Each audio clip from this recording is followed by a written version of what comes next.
Okay students, अगर हम लोग बात करें किडनी की तो मैंने आपको बताया था कि इंसान के पास 2 किडनीज़ हैं, लेकिन इसमें एक बात याद रखिएगा कि जो किडनीज़ होते हैं इसमें राइट किडनी जो है वो थोड़ा सा डाउन होता है और जो लेफ़्ट किडनी होता है वो थोड़ा सा अप होता है। इसकी रीज़न ये होती है कि जो ह्यूमन लिवर होता है उसका लोब जो होता है, क्योंकि ह्यूमन लिवर जो है वो भी राइट साइड पे है, तो जो राइट किडनी है उसको थोड़ा सा एडजस्ट करने के लिए क्या होता है कि वो थोड़ा सा डाउन हो जाता है, क्योंकि लिवर बिल्कुल उसके ऊपर आ रहा होता है।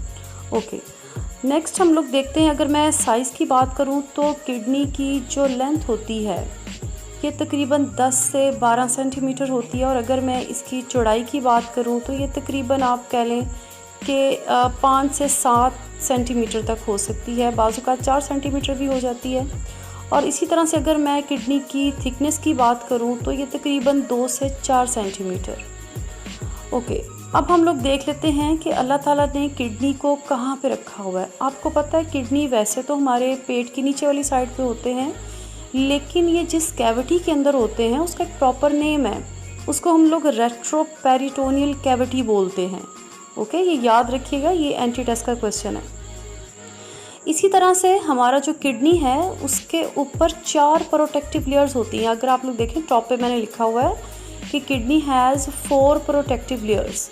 इसमें सबसे पहली जो लेयर है इसको बोलते हैं पैरानेफ्रिक फैट लेयर, दूसरी लेयर जो है वो रीनल फेशिया है, तीसरी पेरिनेफ्रिक फैट लेयर होती है, और जो चौथी लेयर होती है जिसका आपकी बुक के अंदर लिखा भी हुआ है that is the renal capsule. ये एक कनेक्टिव टिश्यू की बनी हुई लेयर होती है जिसने किडनी को सराउंड किया होता है। अच्छा, एक और चीज़ ये है कि ये जो लेयर्स होती हैं इन लेयर्स के नीचे एड्रीनल ग्लैंड होता है, यहाँ पर इस जगह पे जहाँ पर मैं एरो का निशान लगा रही हूँ, यानी ये जो 4th वाली लेयर है इसके बिल्कुल नीचे जो है एड्रीनल ग्लैंड होता है। एक किडनी के पास एक एड्रीनल ग्लैंड होता है। एड्रीनल ग्लैंड का क्या फंक्शन होता है मैंने आप लोगों को बताया हुआ है, ये एंडोक्राइन इन नेचर होते हैं, यानी हार्मोन्स रिलीज़ करते हैं।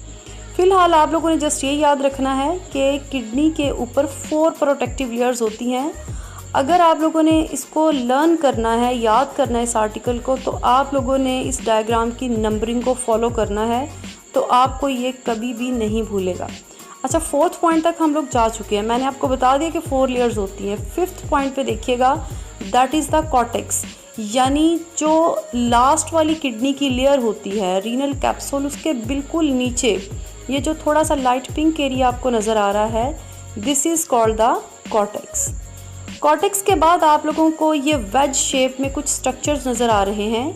ये जो वेज शेप में स्ट्रक्चर्स हैं इनको हम लोग क्या बोलते हैं, इन्हें हम लोग बोलते हैं रीनल पिरामिड। ये देखिएगा, लेकिन क्योंकि रीनल पिरामिड जो है वो एक नहीं है, ये देखिए काउंट करते हैं 1 2 3 4 5 6 7, तो ये जितनी भी 6-7 रीनल पिरामिड्स हैं इनको इंडिविजुअली तो हम लोग एक को तो रीनल पिरामिड बोलेंगे, लेकिन इन सबको हम लोग क्या बोलेंगे, मेडुला बोलेंगे। यानी सारी 7 रीनल पिरामिड्स जो हैं इन्होंने मिलके क्या बनाया, मेडुला को बनाया। ओके, ये हमारा हो गया 7th पॉइंट। 6 पे रीनल पिरामिड को लेबल किया और 7th पे हमने इनको कलेक्टिवली क्या बोल दिया, मेडुला। आगे चलते हैं हम लोग अब आगे देखिएगा, यहाँ पर मैंने लिखा हुआ है कि एक रीनल पिरामिड और साथ में ये जो लाइट पिंक पोर्शन है कॉर्टेक्स, इन दोनों को कलेक्टिवली हम लोग क्या बोलते हैं, रीनल लोब बोलते हैं। ठीक हो गया। और स्टूडेंट्स आपको पता है इसी तरह के क्वेश्चन जो है वो एंट्री टेस्ट में पूछते हैं, तो renal lobe basically renal pyramid और कॉर्टेक्स के मिलाप को बोलते हैं। ओके, नेक्स्ट अगर हम लोग देखें तो ये जो आपको येलो कलर का स्ट्रक्चर सेंटर में नज़र आ रहा है इसको हम लोग क्या बोलते हैं, this is called the pelvis. Urine जो होता है बेसिकली यहाँ पर पेल्विस में कलेक्ट होता है, और यहाँ पर कलेक्ट होने के बाद एक पाइप के ज़रिए नीचे चला जाता है यूरिनरी ब्लैडर के अंदर, और इस पाइप को हम लोग जो है वो क्या बोलेंगे, this is called the ureter.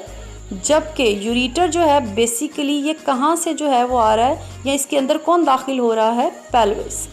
Okay, last point जो है वो मैं आप लोगों से डिस्कस करूँगी, वो क्या कि हर 2 पिरामिड के बीच में, एक ये पिरामिड है दूसरी ये है, हर 2 पिरामिड के बीच में जो स्पेस होती है that is called the renal column. Okay students, मैं अपना लेक्चर यहीं पे वाइंड अप कर रही हूँ, लेकिन मैं आप लोगों को रिमाइंडर देती जाऊँ, ये स्ट्रक्चर याद करना बहुत ही आसान है। आप लोगों ने जस्ट क्या करना है कि मेरी लेबलिंग की जो नंबरिंग है इसको फॉलो करना है। ओके स्टूडेंट्स, नेक्स्ट लेक्चर में मैं आप लोगों को एंटी टेस्ट पे जो है वो थोड़ा सा MCQs डिस्कस करूँगी। अगर आप लोगों को कोई चीज़ समझ ना आई हो तो आप लोग मुझे कमेंट करके ज़रूर बताइएगा, और अगर आपको ये मेरा वीडियो अच्छा लगे तो इसको लाइक कीजिएगा और दोस्तों को शेयर करना तो बिल्कुल भी ना भूलिएगा।